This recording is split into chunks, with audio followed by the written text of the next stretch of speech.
राजस्थान के पूर्व मुख्यमंत्री अशोक गहलोत के लिए कहते हैं कि उन्हें ठंडी करके खाना आता है। यानी कि अगर कोई उनके खिलाफ है या उनके खिलाफ किसी तरह की बयानबाजी हुई है या कोई ऐसा एक्शन हुआ है जो उन्हें अच्छा नहीं लगा, तो वो उस पर तुरंत प्रतिक्रिया नहीं देते हैं।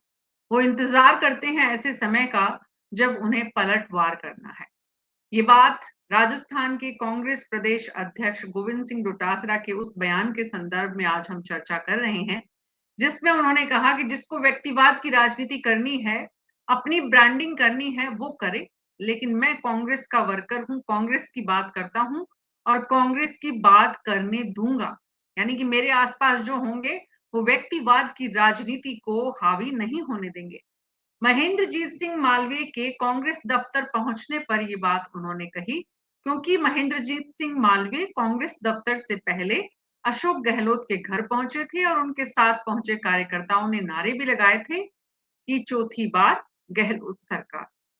चौथी बार गहलोत आएंगे या नहीं आएंगे, राजस्थान में 2.5 साल बाद होने वाले चुनावों में बीजेपी हारेगी या जीतेगी, कांग्रेस को मौका मिलेगा या नहीं, ये सब भविष्य के प्रश्न हैं। लेकिन राजनीति विज्ञान का विद्यार्थी और राजनीतिक कार्यकर्ता तैयारी करता है चुनावों के लिए। इसलिए राजस्थान कांग्रेस की जो चुनावों की तैयारी है, उसमें जहां एक तरफ गोविंद सिंह डोटासरा का ये बयान आया, तो उसके कुछ तुरंत बाद शांति धारीवाल का भी एक बयान आया। बहुत छोटा सा बयान, लेकिन बहुत कुछ कह गए। मन भेद नहीं है, मतभेद है, ये कहते हुए उन्होंने कांग्रेस में आंतरिक खींचतान की पुष्टि कर दी। शांति धारीवाल वही नेता हैं, वही विधायक हैं, वही कांग्रेस पार्टी के वरिष्ठ कैबिनेट मंत्री रहे, जिन्होंने सितंबर एपिसोड में जो ये कहा था कि आला कमान अशोक गहलोत ही है। राजस्थान का आला कमान अशोक गहलोत है, उनके आगे कोई नहीं है। अब शांति धारीवाल कह रहे हैं मतभेद हैं, मनभेद नहीं है। इसका मतलब साफ है कि कांग्रेस पार्टी में बयानों की जो बौछार है वो तेज है। एक तरफ गोविंद सिंह डोटासरा का बयान देना, दूसरी तरफ गहलोत का उस पर सफाई देना, ये कहना कि बयान ठीक है लेकिन कांग्रेस में सब कुछ ठीक है और मैंने व्यक्तिवाद की राजनीति नहीं की, ये भी उन्होंने सफाई दी। बहरहाल अब शांति धारीवाल के बयान के बाद विपक्ष को यानी सत्तारूढ़ दल को मौका मिल गया है कांग्रेस की खिंचाई करने का कि कांग्रेस में खेमेबाजी इस कदर हावी है। तो क्या वाकई में कांग्रेस पार्टी अब 2 की बजाय 3 खेमों में बंटने जा रही है? आने वाले पंचायत और स्थानीय निकाय चुनावों में कांग्रेस को उसका नुकसान हो सकता है। क्या कांग्रेस उसके लिए तैयार है? हमारे खास मेहमानों के साथ आज इसी पर विस्तार से चर्चा करेंगे। नमस्कार, मैं हूं आपके साथ डॉक्टर मीना शर्मा। हमारे साथ हैं राकेश वशिष्ठ जी, वरिष्ठ पत्रकार, जगदीश शर्मा जी, वरिष्ठ पत्रकार, राजीव तिवारी जी, वरिष्ठ पत्रकार और जगदीश सैनी जी, बीजेपी के प्रवक्ता। आज का विषय कांग्रेस को पसंद नहीं आया, इसलिए कांग्रेस ने अपने प्रवक्ता को नहीं भेजा है। बहरहाल चर्चा की शुरुआत जगदीश जी आपसे करती हूँ मैं, पैनल में सबसे वरिष्ठ। तो जगदीश जी, बात ये है कि कांग्रेस पार्टी में ये जो खेमेबाजी है, ये अब जैसे जैसे हम आम चुनावों की तरफ बढ़ेंगे और उससे पहले सेमीफाइनल जिसे कहा जा रहा है, वन स्टेट वन इलेक्शन का फॉर्मूला जहां से आगे बढ़ने वाला है, पंचायत और स्थानीय निकायों के चुनाव, उससे पहले शांति धारीवाल का ये कहना कि मनभेद नहीं है, मतभेद है, किस बात के संकेत देता है? मीना जी नमस्कार और सभी मेरे को पैनलिस्टों को भी नमस्कार। देखिए ये बहुत बिल्कुल साफ है, राजस्थान की जनता बहुत अच्छे तरीके से इस बात को जानती है कि अशोक गहलोत क्या करते रहते हैं। अपनी कई दफे यहाँ पर चर्चा हुई है कि अशोक गहलोत के पास आजकल काम नहीं है, उनको दिल्ली में कोई जगह मिल नहीं रही है, इवन दफ्तर में नहीं घुसने दिया जाता उनको, एक तरीके से ये हालत हो गई है। तो वो पॉलिटिक्स यही कर सकते हैं, तो ज्यादातर तो सरकार के खिलाफ ही कर रहे हैं। लेकिन जब सरकार के खिलाफ भी कुछ नहीं मिलेगा उनको या मिलता नहीं है, तो फिर वो अपनी पार्टी में ही पॉलिटिक्स करना शुरू कर देते हैं। ये उनकी नेचर का पार्ट है और वो किसी न किसी तरीके से पॉलिटिक्स को आगे बढ़ाते रहते हैं करते रहते हैं। कांग्रेस वाले भी जानते हैं इस बात को, लेकिन अब कांग्रेस के जो दूसरे दो खेमे अलग हैं, मतलब अशोक जी से बिल्कुल अलग अलग दो खेमे और बने हुए हैं। उन खेमों के बीच में तो पॉलिटिक्स अलग ही ढंग की हो रही है। अब बताइए, अशोक गहलोत जी 3 बार के मुख्यमंत्री हैं, बहुत सीनियर लीडर हैं, उन्होंने बहुत राजनीति कर ली है, बहुत राज कर लिया है, जितने किस्म की चीजें सत्ता में बैठकर वो कर सकते थे वो सब कर लिए हैं। काफी कांग्रेस में भी काफी तुक्का फजीती उनके साथ हुई है खूब। कहाँ तो उनको एआईसीसी का प्रेसिडेंट बना रहे थे, कहाँ कोई घुसने नहीं दे रहा है दफ्तर में। तो ये ऐसी स्थितियां हैं जिसकी वजह से कि ये विवाद खड़े हो रहे हैं। जरूरत क्या पड़ी थी अशोक गहलोत को ये सारी चीजें करने की, कि अलग से उनके पास एक संगठन है, कांग्रेस एक पार्टी है, पार्टी का एक दफ्तर है, संगठन है, सब कुछ है। वो पूर्व जो एमपी और मिनिस्टर रहे हैं मालवीय, उन मालवीय को उनके कार्यकर्ताओं के साथ अपने घर पे बुलाते हैं, इधर आ जाइए। अब वो अगर घर पे बुलाएंगे तो निजी मामला ही हो गया ना ये तो। पार्टी के दफ्तर में तो कोई कार्यक्रम हुआ नहीं, होना चाहिए दफ्तर में। और पार्टी के जो अध्यक्ष हैं, जो और पदाधिकारी हैं, जो लीडर ऑफ अपोजिशन है, वो तो दफ्तर में ही करेंगे जो कुछ भी, उनका स्वागत करेंगे या पार्टी में शामिल करना है या नहीं करना। अभी तो यही तय नहीं है कि पार्टी में मालवीय को दोबारा लेके आना है या नहीं लेके आना है, ये कहीं साफ स्पष्ट नहीं है। न तो पार्टी के प्रदेश अध्यक्ष ने कहा, न अशोक जी ने ये कहा कि भाई पार्टी ने क्लियर सिग्नल दे दिया है, इनको ले लिया जाए। तो ये बड़ा विचित्र सी पॉलिटिक्स चल रही है। और गहलोत जी जैसे सीनियर आदमी को इस पॉलिटिक्स में क्यों एक पार्टी बनना चाहिए, ये जी, समझ में नहीं आता। लेकिन लेकिन अब गहलोत जी तो हर बार पार्टी बनते हैं, और एक बार पहले बनते हैं, फिर दूसरी बार बताते हैं कि उनके बनने का क्या मतलब था, तीसरी बार ये समझाते हैं कि भाई लोग उन्हें मानते हैं तो वो क्या करें। राकेश वशिष्ठ जी, ये प्रासंगिकता की लड़ाई है, संघर्ष अस्तित्व का है।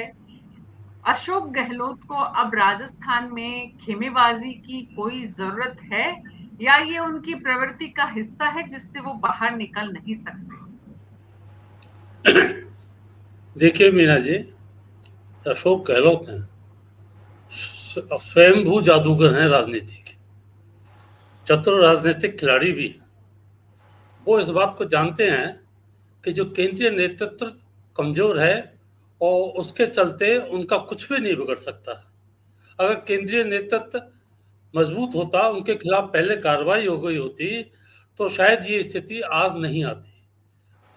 सबसे बड़ा उदाहरण तो वो था जब आपके वर्तमान पार्टी अध्यक्ष उनके लेने के जब सत्ता में थे, जयपुर आए थे, और उसके विरोध में सभी कार्यकर्ता, सभी एमएलए ने अपने इस्तीफे सौंप दिए थे शांति धारीवाल के नेतृत्व में। तो उसके बाद भी इनका कुछ नहीं हुआ और मजबूरी में उनको चीफ मिनिस्टर के रूप में स्वीकार करना ही पड़ा। अब ये स्थिति जो आई है, ये उसी का इसी घटनाक्रम का एक अगला भाग है, और इसी तरह के ये आते रहेंगे, क्योंकि अब गहलोत की स्थिति ये है कि वो 3 साल चीफ मिनिस्टर रह चुके हैं, उम्र भी 75 साल से ऊपर की उनकी हो चुकी है, और लगता है उनको शायद कि अगर वो अपनी पैंतरेबाजी नहीं दिखाएंगे तो केंद्रीय नेतृत्व के सामने वो अपनी अहमियत नहीं दिखा पाएंगे, और इसी के कारण वो इस तरह की बातें करते हैं। आप अभी इसी घटनाक्रम के तहत आपने देखा होगा कि आपके डोटासरा ने अपने जो महेंद्र सिंह जी मालवीय के हाथ से माइक लेकर जो कहा था कि वो ये बात बड़ी चुपती हुई बात उन्होंने कही थी कि ये राजस्थान में ये जो ट्रेंड चला है ना, एक बार बीजेपी और एक बार कांग्रेस, उसका अभी क्या कारण है? उसका कारण ये है कि आप सत्ता में रहे तो आपके सत्ता में शासन करने के दौरान कोई ना कोई कमी तो रही, जिसके कारण लगातार आप हारे। एक बार आए, फिर आपके ऊपर जनता ने विश्वास किया, फिर आपने जनता को निराश किया और फिर चुनाव हार गए। तो इन बातों को ध्यान रखने की भी बहुत जरूरत है। हम बात कर रहे हैं कि आप तीन गुट नहीं हुए आज की तारीख में, आज की तारीख में 3.5 गुट हो गए। आधा गुट आपके उनका भी है, विधायक दल के जो नेता हैं उनका भी है, वो भी उनकी भी डोटासरा से काफी खींचतान चलती रहती है। अब ये बात तो सही है कि डोटासरा को अध्यक्ष बनाने में इनका बहुत बड़ा हाथ था, गहलोत जी का। 6 साल पहले इन्हीं की उससे अध्यक्ष बने थे।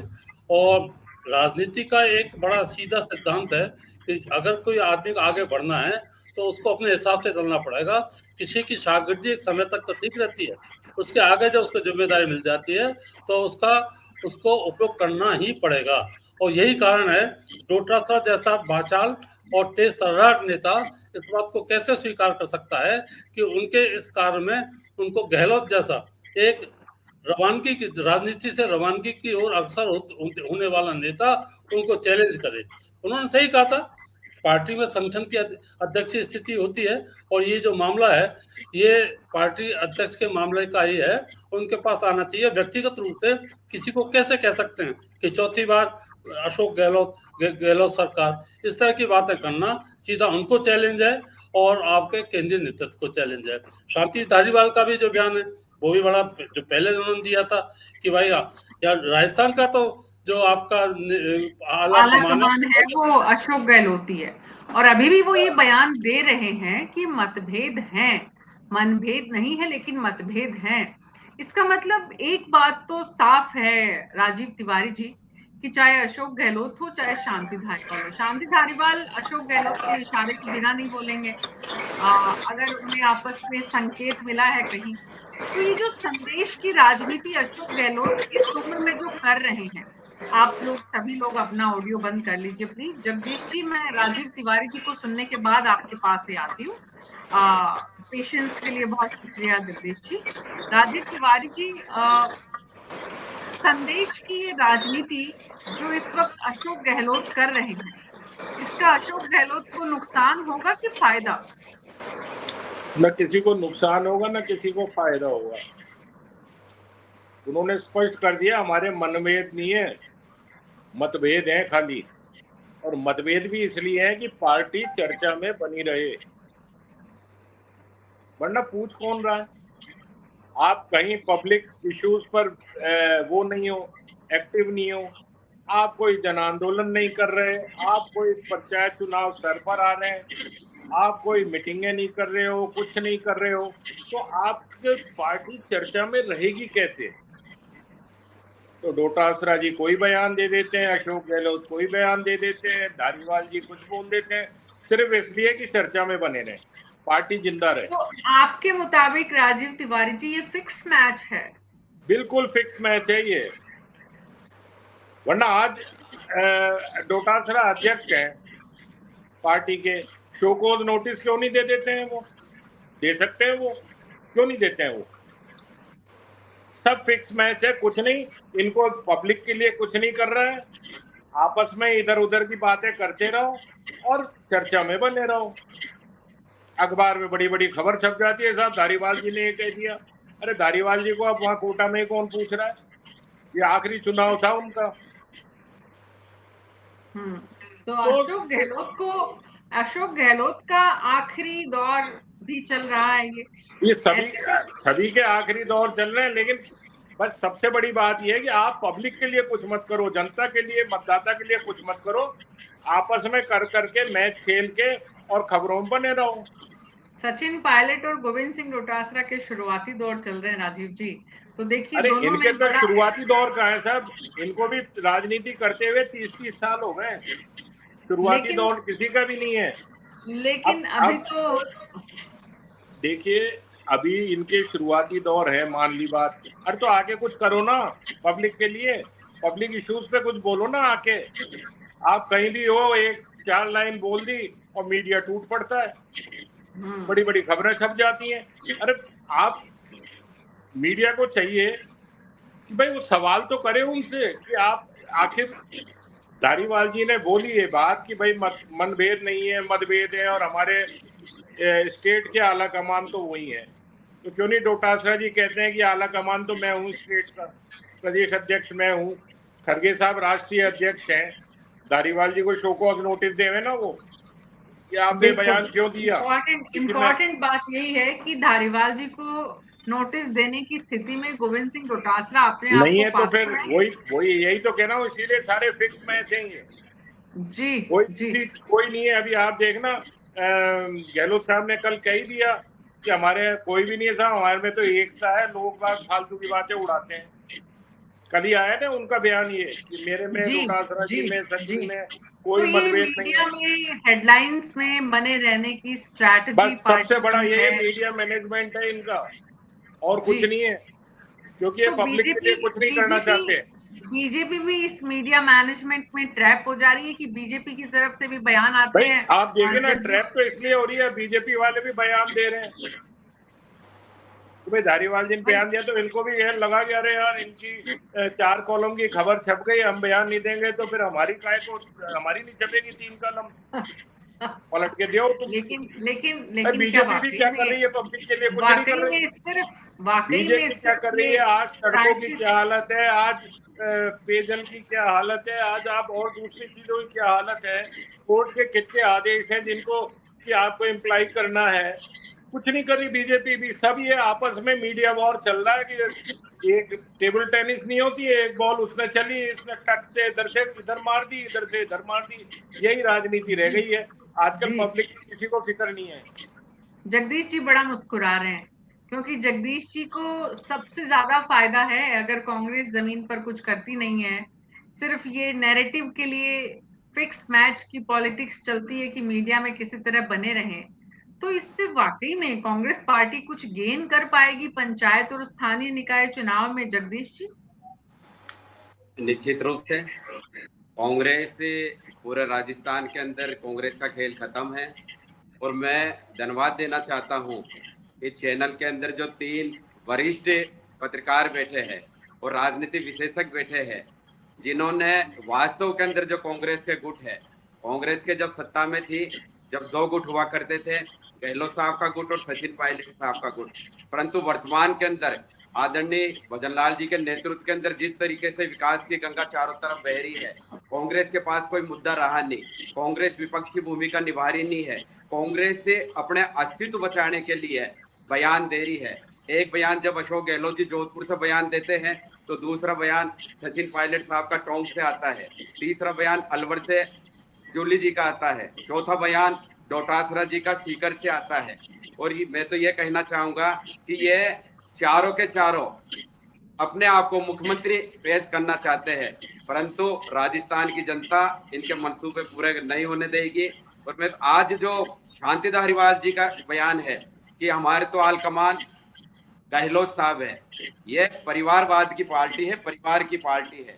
आपने देखा होगा कि लगातार कई वर्षों से पहले नेहरू जी, इंदिरा गांधी जी, परिवारवाद की राजनीति, ठीक है जगदीश जी, और अब तो व्यक्तिवाद की हो गई। डॉक्टर साहब मैं आपको बताना चाहूंगा, ये तो व्यक्तिवाद की हो गई। आज अशोक गहलोत जी के नारे लगते हैं तो डोटासरा जी पीछे नहीं रहते हैं, और जहां सचिन पायलट के नारे लगते, रमेश जी ने कहा नहीं, बाबूलाल जी नागर जब मौजूद थे, जब उन्होंने नारे के लिए मना कर दिया, इधर डोटासरा जी ने अशोक गहलोत जी के नारे के लिए मना कर दिया, और रमेश जी भरतपुर के एक कार्यक्रम के अंदर सचिन पायलट जी के नारे लगाते हैं तो वहां पे गहलोत साहब के गुट वाले मना कर देते हैं। ये तो व्यक्तिवाद की है पार्टी। आज व्यक्तित्व के अस्तित्व बचाने के लिए पार्टी है। ये राजस्थान की जनता के लिए जो मुद्दे है, क्योंकि मुद्दे है ही नहीं, आदरणीय भजनलाल जी ने ऐसा कोई मुद्दा नहीं दिया। आपने देखा होगा कि हाल ही के अंदर जो रीट के मामले के अंदर जो आंदोलन कांग्रेस ने किया, जयपुर शहर जैसे के अंदर 2 आंदोलन हुए, एक का नेतृत्व सचिन पायलट जी कर रहे थे और एक का नेतृत्व अशोक गहलोत जी। सचिन पायलट जी ने स्पष्ट कह दिया था कि मैं उनके नेतृत्व के अंदर नहीं जाऊंगा, और आज डोटासरे जी ने बोल दिया कि मेरे को एरे गेरे नथु गेरे का कोई सर्टिफिकेट लेने की जरूरत नहीं है। यह इनकी सभी भाषा इस बात को दर्शाती है कि चारों के अलग अलग गुट है, चारों बयान अपने देकर सुर्खियों में रहना चाहते हैं। जी, तो एक बात तो आप भी मान रहे हैं कि सिर्फ हेडलाइंस में रहने के लिए इस तरह की बयानबाजी हो रही है, इससे वर्कर को क्या मैसेज जाता है जगदीश शर्मा जी? कांग्रेस पार्टी का वर्कर जो है वो पिछले लंबे समय से, पिछले कई सालों से, बल्कि पिछले 10-12 सालों से परेशान है। पहले सचिन पायलट और अशोक गहलोत के बीच में, अब डोटासरा और जूली 2 और जुड़ गए हैं। तो हम तो 3 खेमों की बात कर रहे थे, बीजेपी के प्रवक्ता जगदीश जी ने 4 बना दिए।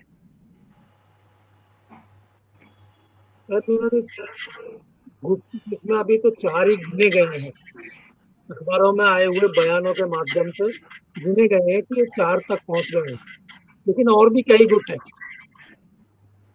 कई इलाकों के गुट है, जैसे बांसवाड़ा, डूंगरपुर, उदयपुर, प्रतापगढ़, ये जो एरिया है ये पूरा अलग गुट है। यहाँ कांग्रेस की कोई नहीं होता, और बाप का वो चलता है, राजनीति का अच्छा सिक्का चलता है। और इसी तरीके से जो वेस्टर्न राजस्थान है उसमें पूरा अलग गुट है, उसके लीडर अलग है। ईस्टर्न राजस्थान में पूरा गुट अलग है, सवाई माधोपुर, करौली, अलवर, भरतपुर, यहाँ पूरी लीडरशिप ही अलग है, जिसको थोड़ा बहुत अब कंट्रोल में करना शुरू किया है टीकाराम जूली जी ने। तो इसमें गुट तो कई बन गए। कोटा डिवीजन जो है हाड़ौती का, उसके गुट के बारे में पूछे ही मत, वहाँ जितने नेता हैं उतने ही गुट है। तो कांग्रेस में एक गुट नहीं है, लेकिन ये है कि खुला मैदान है, उसमें सब लोग अपना प्रमोट घुमा रहे हैं कि देखो हमसे लड़ो, हमसे लड़ो, और कुछ ऊट पटांग बोलकर एक दूसरे को उकसाते हैं। ये उकसाना ही जो बताता है कि पार्टी में एकता नहीं है। और बीजेपी से देखिए, अब आप देखिए कि नीट एग्जाम पर जैसे दिल्ली में प्रोग्राम चला और वहां से राहुल गांधी ने भी एक्शन शुरू कर दिया छात्रों के साथ क्रेडिट लेने के लिए, तो वहां से मैसेज आया कि भाई आप लोग भी कुछ करो स्टेट में। दिल्ली के नजदीक ही है राजस्थान, तो राजस्थान में एक्सपेक्ट भी था। डोटा अक्षरा जी ने जो है प्रोग्राम रखा, यहाँ भी प्रदर्शन और धरने की बात शुरू हो गई। अशोक जी पहले ही जाके वहां पंचायती करने बैठ गए जाकर। तो अशोक जी जो है दूसरे की पत्तल के ऊपर जाकर धोखे से बैठते हैं। उनका स्टाइल है काम करने का। जी जी। तो ये जो स्टाइल है, इसी की वजह से पिछली बार जब सत्ता में थे तो तब उनको भुगतना पड़ा। और हर बार कम से कम उन्हें जो भी भुगतना पड़ा, वो 3 बार के राजस्थान के मुख्यमंत्री हैं और तीनों बार फुल टेन्योर उन्होंने पूरा किया है। अब भी राकेश जी 4थी बार मुख्यमंत्री बनना चाहते हैं। वो वाकई में इतनी राजनीतिक महत्वाकांक्षा है, या फिर अपने बेटे को सेटल करना है और कुछ अपनी राजनीति को जिंदा रखना है, उसके लिए ये सारे प्रयास हो रहे हैं? देखिए मीरा जी, ये बड़ा कटु सत्य है कि कोई भी राजनीतिज्ञ मरते दम तक राजनीति करना नहीं छोड़ता। उसका सत्ता से मोह, राजनीति में बना रहना तो उसकी आदत में शुमार है।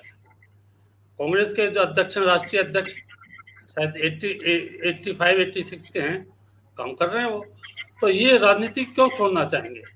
तो राजनीति तो नहीं छोड़ना चाहते। वो एक अलग बात है कि जनता उनको नकार दे, पार्टी उनको नकार दे।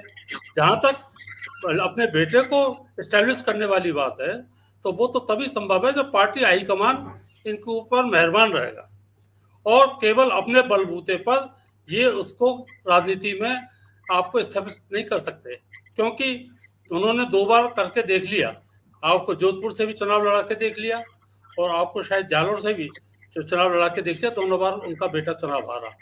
खुद भी आपका जो अब की बार जो चुनाव जीते, आपके अपनी परंपरागत सीट से एमएलए का जो चुनाव जीते, शायद 15 या 16 हजार वोटों से जीते। एक चीफ मिनिस्टर का इतने कम मार्जिन आज के समय में तो हार जीतें 70,000, 1,90,000, 80,000 की होती हैं बड़े बड़े नेताओं की। तो आपके 15-16 हजार की वोटों से चुनाव जीतना आपकी घटती हुई लोकप्रियता को दर्शाता है कि आप इतने लोकप्रिय नहीं। अब इसका असर पूरे उस पर पड़ रहा है, पार्टी पर। मैं इस बात को मानने के लिए कतई तैयार नहीं हूँ कि ये दिखावा। पार्टी में जो विभाजन है वो नीचे के स्तर तक पहुंच गया और अलग अलग गुट हो गए। और ये बात सही है, मैं तो 3.5 ही कह रहा था जूली के गुट को, आधा मान के चल रहा था। वो भी अपने पूरी ताकत लगा रहे हैं चौथा होने के लिए। और ये स्थिति और जैसे जैसे आगे बढ़ेगी तो वो स्थिति और ज्यादा होगी। अब इससे ज्यादा देखो क्या प्रभाव हो सकता है। कांग्रेस की गुटबाजी का असर हमारे भरतपुर में बहुत पड़ा है। आपका जो विश्वेंद्र सिंह, जो असली इनके करता धरता कांग्रेस पार्टी जिसके बलबूते पर थी भरतपुर जिले के अंदर और आसपास के जाट बहुल क्षेत्रों में, उनको खामियाजा बिशन सिंह को भी भुगतना पड़ा और कांग्रेस को भी भुगतना पड़ा। आज की स्थिति में कांग्रेस उनको दरकिनार करते हुए डीग जिले का जो पार्टी का अध्यक्ष बनाया है राजीव सिंह, वो उनका प्रतिद्वंदी है, वो डीग से चुनाव लड़ेगा और डीग से ही उनका क्षेत्र है बिशन सिंह जी का, वो कैसे स्वीकार कर सकते हैं। तो ऐसी सब जगह स्थिति ये है कि जो बड़े बड़े जो छत्रप हैं इलाके के, मैं जगदीश शर्मा जी की बात से सहमत हूँ, सब जगह कहीं ना कहीं अलग अलग छत्रप हैं और अगर उनको दरकिनार कर दिया तो पार्टी के लिए दुखदायी ही साबित होगा, सुखदायी नहीं होगा। जी, तो कांग्रेस का केंद्रीय नेतृत्व जो है उसको अब गंभीरता से ये सोचना होगा कि कौन कांग्रेस का नुकसान कर रहा है, कौन कांग्रेस का फायदा कर सकता है, और गुटबाजी को दूर करने के लिए गंभीरता से प्रयास करना होगा बहुत। अगर नहीं किया तो इसके नुकसान के लिए पंचायत और स्थानीय निकाय के चुनाव में तैयार रहे राजीव तिवारी जी। देखिए, ये भी एक स्ट्रेटेजी हो सकती है कि सब अलग अलग गुट बन जाओ, 4, 5, 6 जैसे भी छत्रप जा के हैं, सब अपने अपने इलाके को मजबूत करो। तो वो स्थानीय निकाय के जो चुनाव होते हैं वहां इस चीज का फायदा मिल जाता है। ये भी एक रणनीति हो सकती है कांग्रेस की। ऐसा नहीं है कि भाई गहलोत साहब करें कि मैं जोधपुर साइड का पूरा मैं कर रहा हूँ, डोटासरा जी सीकर बेल्ट का कर रहे हैं, जूली जी अलवर बेल्ट का कर रहे हैं, धारीवाल जी कोटा बेल्ट का कर रहे हैं, उनके साथ और भी भाया है, और ये अभी बीजेपी से जो आए थे, क्या नाम था उनका, चुनाव भी लड़े, ये सारे लोग हैं। तो ये भी एक तरीका हो सकता है। सचिन पायलट है, वो जयपुर दौसा इसके आसपास का जो है इलाका, इसको वो अपने कंसोलिडेट करें कि सब अपने अपने जगह को मजबूत करो और वहां से एक दूसरे की खिलाफत करते रहो। तो आपका जो बेस है, आपका जो कार्यकर्ता बेस है, वो आपको ऊपर लाने के लिए अपने इलाके में आपको बहुमत दिलाए।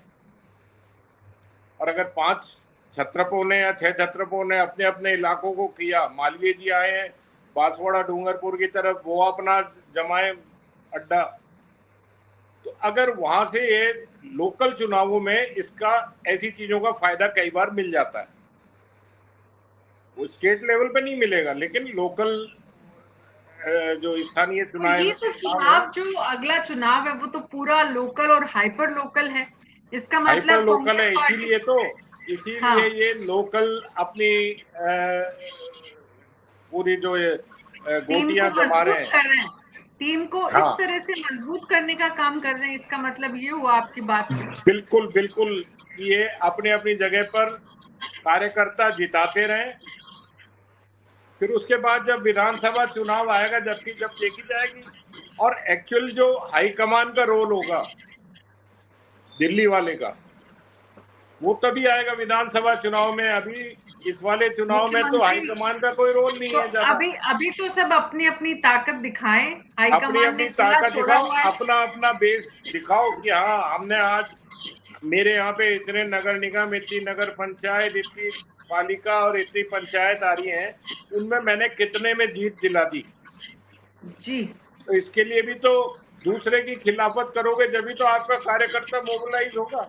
लेकिन एक बात समझ में नहीं आई राजीव जी, अगर ये फिक्स मैच है तो पार्टी को कार्यकर्ता भेजने में क्या आपत्ति है? प्रवक्ता देखिए, वो अगर यहाँ पे अपने प्रवक्ता को भेजते तो ये फिक्स मैच एक्सपोज हो जाता ना। हम आप सवाल करते उनसे, तो कुछ ना कुछ तो उनको बोलना ही पड़ता ना कि नहीं साहब हम सब एक है। अरे एक हो तो फिर इस तरीके की बात क्यों है जी। तो उन्होंने जैसे कई बार बीजेपी के मुद्दों पर बीजेपी अपना प्रवक्ता नहीं भेजती है। अपने आपके ही शो में तमाम बार ऐसा हुआ है।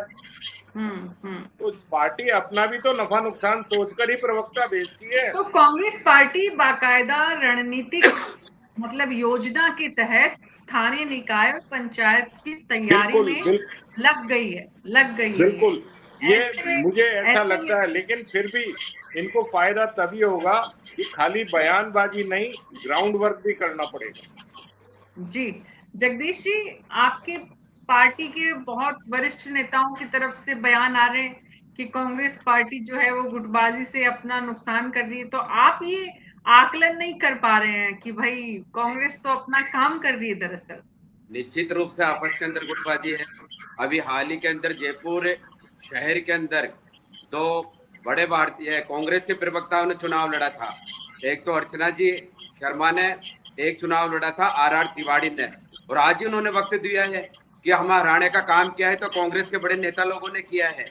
आप क्षेत्रीय छत्रप की बात कर रहे हो, मैं तो ये कहना चाहूंगा कि क्षेत्रीय छत्रपों में भी आपस के अंदर गुटबाजी है और ये अपना अस्तित्व बचाने के लिए कर रहे हैं। और मैं तो बताना चाहूंगा कि डोटास राज्य के क्षेत्र के अंदर पंचायत समिति का उपचुनाव हुआ था और इस पंचायत समिति के उपचुनाव के अंदर भारतीय जनता पार्टी जीती थी। ये आपस की लड़ाई के साथ साथ भारतीय जनता पार्टी के भजनलाल जी के नेतृत्व वाली सरकार है, उनके विकास कार्य के ऊपर यह वोट मिलेंगे। और निश्चित रूप से आने वाले दिनों के अंदर पंचायत समिति के चुनाव हो या नगर निकाय के, नगर परिषद के, नगर निगम के चुनाव, उसके अंदर भारतीय जनता पार्टी अपना परचम फहराएगी। यह कांग्रेस के गुटबाजी है जो उनका आंतरिक मामला है। हमारा तो एक ही मामला है कि भाई हम क्षेत्र के पूरे राजस्थान के अंदर हम विकास कार्य करें, जनता के सुख दुखों के अंदर हम बराबर भागीदारी करें और जनता की उम्मीदों पर खरा उतरे। बीजेपी के विकास कार्यों को कितना वोट मिलता है और कांग्रेस की इस योजनागत रणनीति से कितना फायदा होता है, ये चुनावों के परिणाम बताएंगे। बांकीपुर में काफी कुछ आज बता दिया है बिहार की जनता ने। बहरहाल आप सबका बहुत बहुत शुक्रिया इस चर्चा में शामिल एक सवाल होने के जगदीश सैनी साहब से पूछ लूं? जी जी एक जी सवाल। सर, पूछिए पूछिए पूछिए। वो तो ये कह रहे हैं कि भजनलाल जी के नेतृत्व में बहुत मजबूत है और पंचायत चुनाव में, स्थानीय निकाय चुनावों में हम बहुत बड़ी जीत हासिल करेंगे। तो जगदीश सैनी साहब ये बताओगे आप कि फिर इतना टाल क्यों रहे थे चुनावों को? ये ओबीसी, ये सुप्रीम आदरणीय आप आदरणीय, ये ओबीसी आयोग की रिपोर्ट के कारण सुप्रीम कोर्ट ने जो निर्देश दिए थे उसके लिए आपने बनाया, उसके सारी संसाधन आपको जुटाने थे, उनसे रिपोर्ट आपको लेनी थी, फिर इतनी देर क्यों? आखिर अगर वो अक्षम थे आयोग वाले तो हटा के दूसरा आयोग बना देते। लेकिन टाइम आ भी गई तो ना कराते रिपोर्ट उनसे 5 अगस्त के लिए, 5 अगस्त के लिए बता दिया नहीं, रिपोर्ट आ गई। और हाल ही के अंदर चुनाव का जिस तरीके से चुनाव आयोग ने कोर्ट के सामने पेश किया है, निश्चित रूप से आने वाले दिनों के अंदर भारतीय जनता पार्टी चुनाव लड़ने के लिए मजबूत है। कभी ना कभी तो कराने ही पड़ते, कभी ना कभी तो कराने ही पड़ते। आप कांग्रेस के लिए बोलो ना, संविधान में, कांग्रेस के अंदर है, राजीव जी, मैं आपको बताना चाहूंगा कि कर्नाटक के अंदर कांग्रेस की सरकार है, अभी तक वहां पर पंचायत के चुनाव नहीं हुए, नगर निकाय के चुनाव नहीं हुए जो 2024 में होने वाले थे। तेलंगाना के अंदर कांग्रेस की सरकार है, वहां नहीं हुए। अब हम तो सुप्रीम कोर्ट के आदेश के ऊपर कर रहे हैं आदरणीय। तो सुप्रीम कोर्ट ने तो यहाँ भी दिया था आदेश। सवाल नहीं किए जाएं, आपसे सवाल नहीं किए जाएं, सवाल कांग्रेस पार्टी नहीं ऐसी बात नहीं डॉक्टर साहब, हकीकत बात है ये। नहीं, आपसे सवाल पूछते ही आप बदल गए, आप दूसरी पार्टी की बात करने लग गए। मुद्दा ये है कि नहीं डॉक्टर साहब, हमने बताया चुनाव आयोग की रिपोर्ट आ गई, वो रिपोर्ट आते ही हम चुनाव के मैदान के अंदर हैं। अब तो आप कह दो, एक वन नेशन वन चुनाव आयोग तो 4 महीने से कह रहा है हम तैयार बैठे हैं। सरकार जिस दिन कह दे कि हम तो कर देंगे। अब तो आप स्वतंत्र हैं कहने के लिए। अब तो आप कह सकते हैं कि भाई वन स्टेट वन इलेक्शन का फॉर्मूला लागू करना। निश्चित रूप से एक हमारे agenda one nation one election का निश्चित रूप से ये भी हमारा एजेंडा है। जी बहुत बहुत शुक्रिया। हम तो चुनाव करवा रहे, पंचायत चुनाव। जी जी जी, तो देखते हैं पंचायत चुनाव में कांग्रेस पार्टी किस तरह से अपनी इस आंतरिक गुटबाजी या रणनीतिक योजना के तहत अपनी पार्टी के स्थानीय कैडर को एनर्जेटिक बना पाती है, उसमें ऊर्जा भर पाती है, उसे चुनाव के लिए तैयार कर पाती है। अपने अपने कार्यकर्ताओं में जोश भरने के लिए अपने अपने स्तर पर जो वरिष्ठ नेतागण हैं वो अपनी अपनी राजनीति चमकाने का काम कर रहे हैं। बहरहाल सब कांग्रेस को एकजुट करने की कोशिश है या कांग्रेस को मजबूत करने की कोशिश है, उसी कोशिश से खुद को भी मजबूती मिलेगी। बहरहाल ये रणनीति कितनी कारगर होगी ये हम देखेंगे, आने वाले दिनों में कई बार और चर्चाएं होंगी। कांग्रेस के भीतर की इस गुटबाजी की साजिश, योजना, रणनीति, बाध्यता, मजबूरी, जो कुछ इसे कहा जाए। बहरहाल राजस्थान की जनता क्या सोचती है, देश के लोग क्या सोचते हैं, कांग्रेस पार्टी की ये रणनीति उनकी मदद करेगी? आप कमेंट बॉक्स में अपनी राय जरूर हमारे साथ साझा करिए और मुझे अनुमति दीजिए। नमस्कार।